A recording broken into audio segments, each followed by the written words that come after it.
I have two more questions I would like to ask.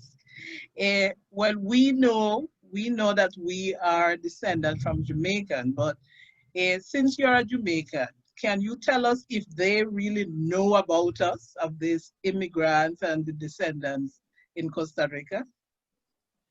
The first time I knew about Jamaican immigrants in Costa Rica was, I think I was probably 20 years old. And it was because there was a documentary on the television about Marcus Garvey. And it was a, I think it was Heroes Day we were celebrating in Jamaica. And they were showing this documentary of Marcus Garvey, and because he's a national hero in Jamaica. And they were showing how he went to different countries to establish the UNIA and his work and that is the first time I knew about Jamaican immigrants who had gone to Costa Rica. Interestingly, I had known about Panama because from we are children in school, we have a little song that we sing about the colon man. From we are babies coming up in school, they teach us this little rhyme that says 1, 2, 3, 4, colon man a come with him grass, chain a lick him belly, pam, pam, pam.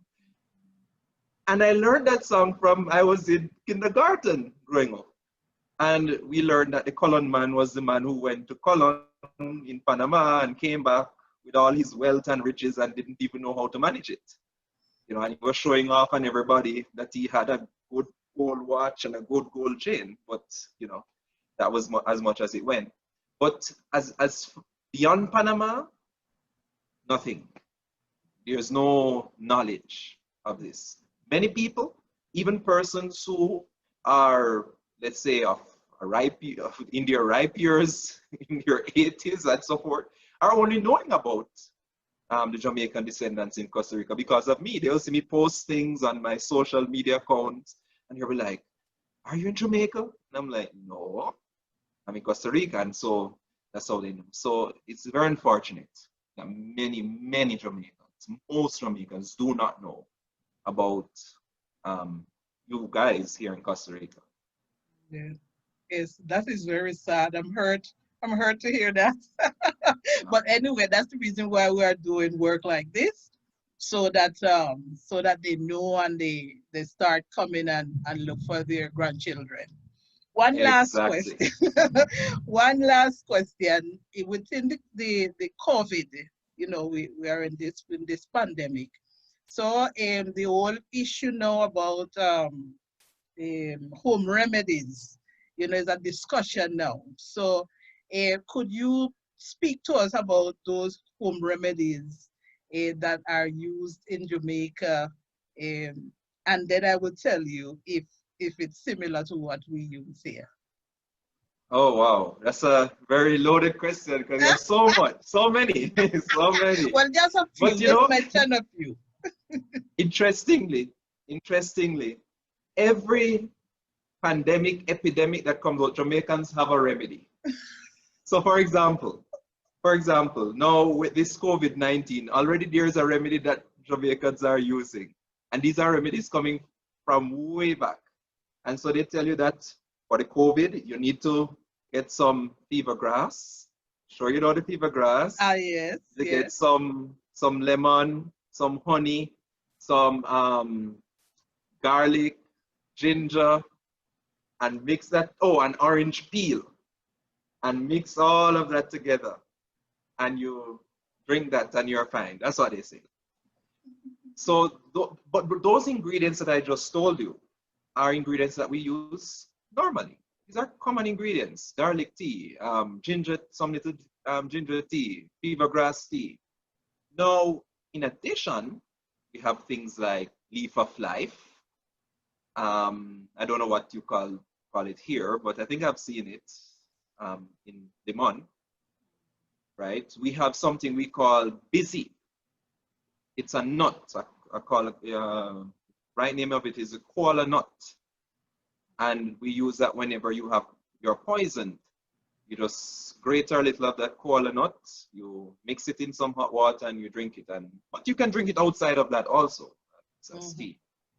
There is a chocolate tea also. get the cocoa from the tree fresh, and you dry it and you grate that, and you have your freshly made chocolate tea.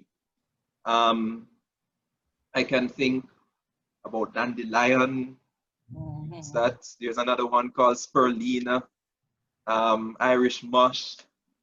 Another one called strongback. I mean, it's a lot. It's so many. It's so many of these that are used. These traditional herbal cerasee tea, Yeah, we have guava leaf, soursop leaf, ackee leaf. It's so many, so many, so many of them. And they're, each one of them have their purposes for whatever pain or whatever you may have.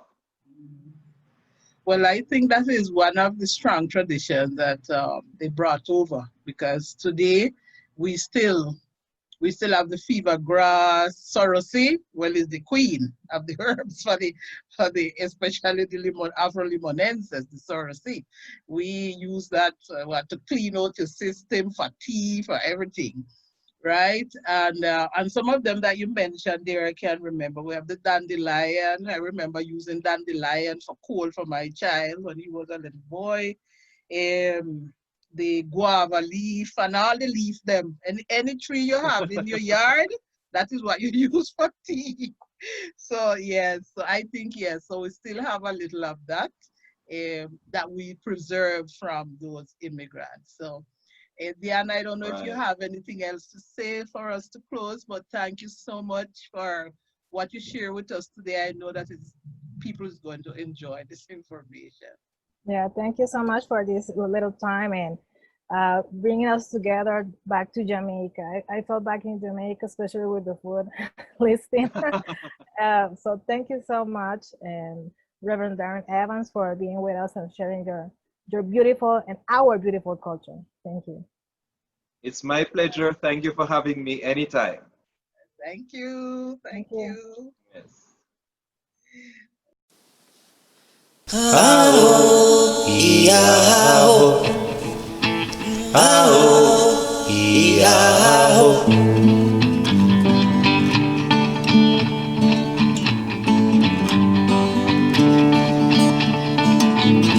Somos voces de la historia, sangre, tinta y papel.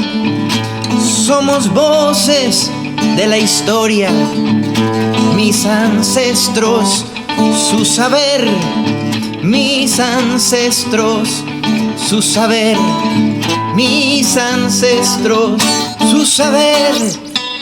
Aho, iaho. Aho, iaho.